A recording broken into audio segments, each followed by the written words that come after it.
Hello, welcome to my ECE 535 experimental demonstration. We're going to go through a magnetic actuation and solar irradiance response circuit.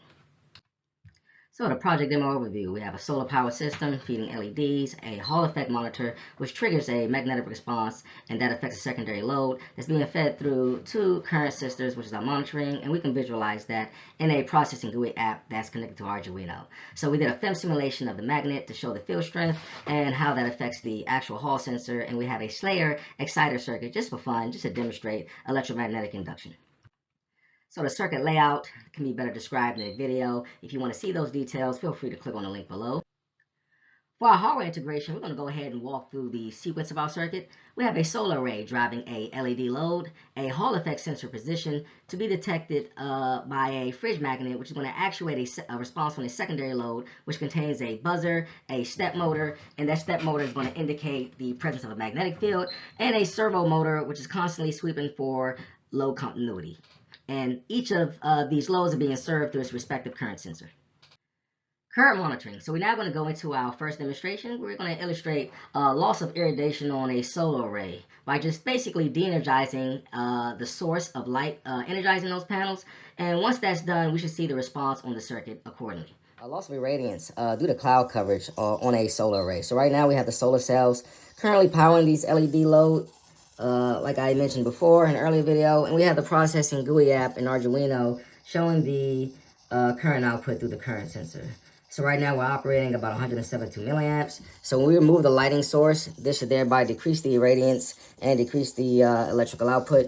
Normally you would see a dampening effect. The only way we want to simulate this is just removing the light source, which I'm going to do currently, and then watch the impact on the current output itself.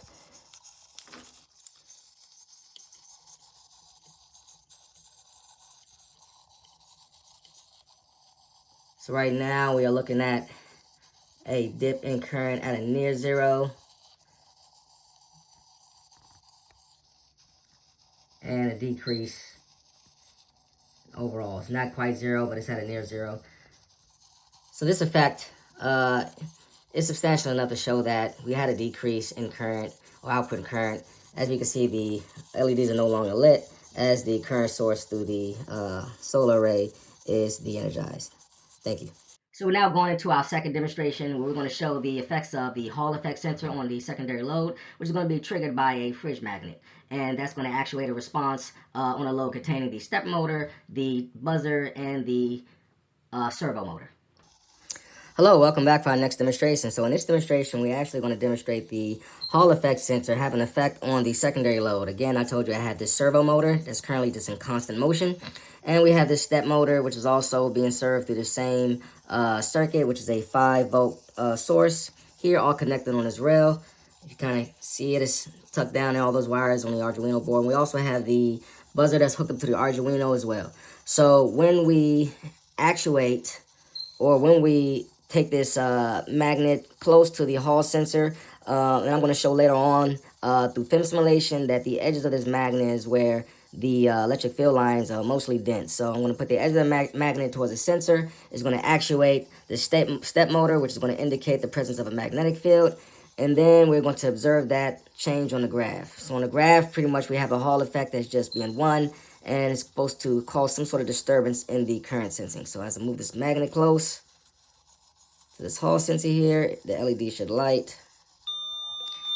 And right now,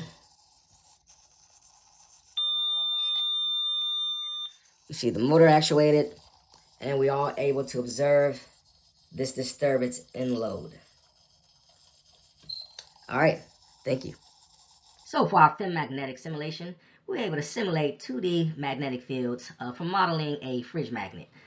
We use an existing model, just adjusting the geometry slightly to match the geometry of our field magnet. And the results that we got were typical of this type of permanent magnet, which is 6 milliteslas. So if you look at the density plot, we were able to see up in the far right corner that the edges along the magnet is where the field strength was most strongest. So moving that magnet within 5 millimeter distance of the Hall effect sensor did successfully actuate the sensor to trigger a response on the secondary load. We've now come to our final demonstration and the most exciting one, which is the Slayer exciter circuit. This is powered by a 12-volt supply, which is going to excite a coil and generate a very high frequency magnetic field that is going to energize a neon bulb wirelessly. So this shows visual proof of wireless energy transfer through inductive coupling. Okay, welcome back to our last demonstration. This is the Slayer exciter circuit. We're going to be able to illuminate a bulb wirelessly through electromagnetic field coupling. So this is going to show visual proof of wireless energy transfer and inductive coupling all taking place due to Maxwell equations. I have my camera facing the coil, and I'm going to right now depress the push button, and then you see my hand moving the neon bulb close to the coil, and as I get closer you see the electromagnetic interaction here. The neon bulb is lighting. As I move it away, it goes out. As I move it close, it gets brighter. And in fact, there's a little arcing there, so there's quite a bit of a strong electromagnetic field taking place. That is the end of the demonstration. I appreciate it, and thank you. So this is the end of our presentation. Just take note of the key results. To conclude, the project successfully demonstrated energy conversion, magnetic field detection, and real-time sensing and actuation with the use of a Hall effect sensor.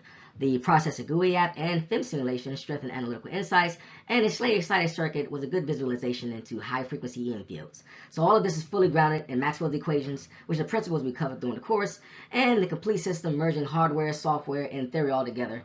I really appreciate your time. Thank you.